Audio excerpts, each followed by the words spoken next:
कोल्हापूरकरांसाठी राज्य शासनानं नव्या रस्त्यांसाठी तब्बल 100 कोटी रुपयांचा निधी मंजूर केलेला आहे।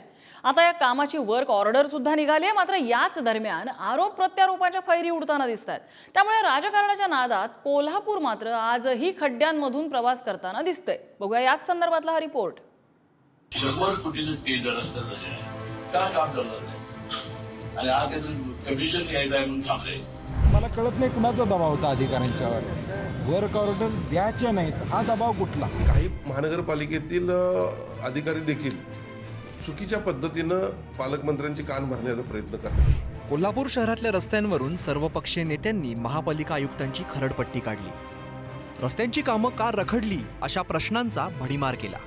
गेल्या काही वर्षांपासून कोल्हापुरातील रस्त्यांची अवस्था अतिशय दयनीय झाली आहे। सरकारनं 100 कोटींचा निधी मंजूर केला, मात्र अजूनही प्रत्यक्षात या कामाला सुरुवात झालेली नाही। माझे मागे दिसणाऱ्या याच खड्डेमय रस्त्यांसाठी आता शासनानं 100 कोटी रुपयांचा महापालिकेला निधी दिला आहे। मात्र हाच 100 कोटी रुपयांचा निधी आता वादाचा मुद्दा ठरतोय।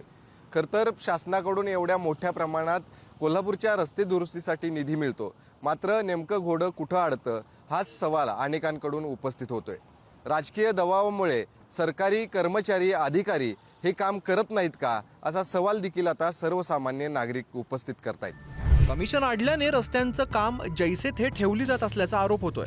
हाच धागा पकडत भर कार्यक्रमात पालकमंत्री हसन मुश्रीफ यांनी महापालिकेच्या प्रशासक के मंजुलक्ष्मी आणि उपायुक्त रविकांत अडसूळ यांची खरडपट्टी करत जाहीर नाराजी व्यक्त केली। तर हे अधिकारी कोणाच्या दबावाखाली आहेत आणि रस्त्यांच्या कामाची ऑर्डर देऊ नये असा दबाव कोण टाकतंय असा सवाल काँग्रेसचे आमदार सतेज पाटील यांनी केलाय। त्यावेळी महानगरपालिकेत बैठक घेतली होती आढावा, त्यावेळेला मी स्पष्टपणे आयुक्तांना सांगितलं होतं। आता आयुक्त ह्यामध्ये इंटरेस्ट आहे की कलेक्टर व्हायला इंटरेस्ट आहे मला माहिती नाही, तर आता कलेक्टर काय ते पुन्हा होणार नाही, तर 4-5 होते सिंधुदुर्ग होत्या। आता ह्याच्यामध्ये 100 कोटीचं केंद्र रस्ता झालेला आहे, का काम चाललं नाही आणि आज कमिशन घ्यायचं आहे म्हणून थांबले, अशी बातमी माझ्या नाव आहे। मला कळत नाही कुणाचा दबाव होता अधिकाऱ्यांच्यावर, वर्क ऑर्डर द्यायचे नाहीत, हा दबाव कुठला? ठीक आहे, फंड आम्ही त्याचा प्रयत्न केला होता। मागच्या काळामध्ये चंद्रकांत जाधव आमदार होते, त्यावेळेपासून ही चर्चा आलेला फंड, झालेलं टेंडर, म्हणजे काम सुरू करून पूर्ण व्हायला पाहिजे। त्याच्याऐवजी कुणाच्या तरी अट्टहासामुळे हे होत असेल तर अधिकाऱ्यांना काय, सरकार बदलत राहतं, अधिकाऱ्यांनी लक्षात ठेवावं। रस्त्यांसंदर्भात आरोप होत असतानाच राज्य शासनाचे प्रतिनिधी म्हणून राज्य नियोजन मंडळाचे अध्यक्ष राजेश क्षीरसागर यांनी यात उडी घेतली। कोल्हापूर जिल्ह्याचे पालकमंत्री हसन मुश्रीफ यांनी आयुक्त आणि अधिकाऱ्यांना धारेवर धरल्याच्या पार्श्वभूमीवरती महापालिकेत अधिकाऱ्यांची एक बैठक बोलावली। रस्त्यांच्या कामात अनेक कारभारी येऊन आडकाठी घालत असल्याचा आरोप केला।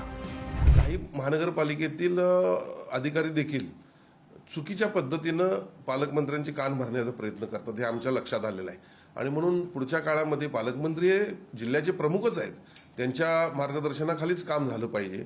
पण काही लोक चुकीच्या पद्धतीने जर त्यांना गाईड करत असतील तर ते पुढच्या काळात त्यांनी देखील समजून घेणं गरजेचं आहे। एकीकडे सगळ्या नेत्यांनाच वाटतंय कोल्हापुरातील रस्ते चांगले व्हावेत, मग नेमकं घोडं कुठं अडतंय असा सवाल सर्वसामान्य उपस्थित करतायत।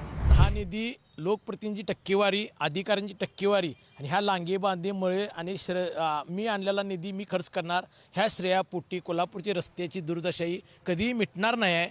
मी मुख्यमंत्री विनंती करतो आपल्या चॅनलच्या माध्यमातून, मुख्यमंत्री महोदय, आपण जो फंड कोल्हापूरला देताय त्या फंडाचा उपयोग व्यवस्थित होतोय का नाही ह्याची देखरेख तुम्ही स्वतः करा।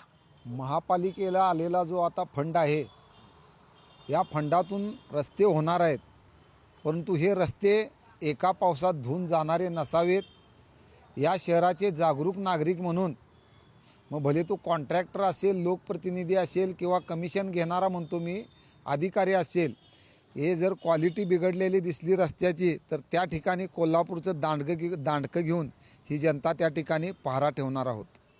कोल्हापूरला रस्त्यासाठी जे 100 कोटी रुपये आलेले आहेत, 100 कोटी आले गेले, आम्ही वर्षभर ऐकतो पण त्याची कारवाई काय होत नाही आहे।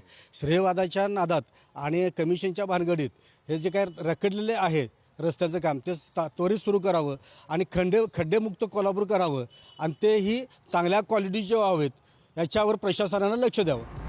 कोल्हापुरातील रस्त्यांची दुरावस्था दरवर्षी वाढतेच आहे। महानगरपालिकेतील निष्क्रिय प्रशासन, गब्बर ठेकेदार यांच्या अर्थपूर्ण मैत्रीमुळे कोल्हापूरचा रस्ते विकासाचा मार्ग कमकुवत होत चाललाय। दुसरीकडे आजी माजी सत्ताधारी एकमेकांवरती आरोपांची राळ उठवतायत. या आरोप प्रत्यारोपात कोल्हापूरच्या रस्ते विकासाचा मार्ग मात्र भरकटत चाललाय. शेखर पाटील, पुढारी न्यूज.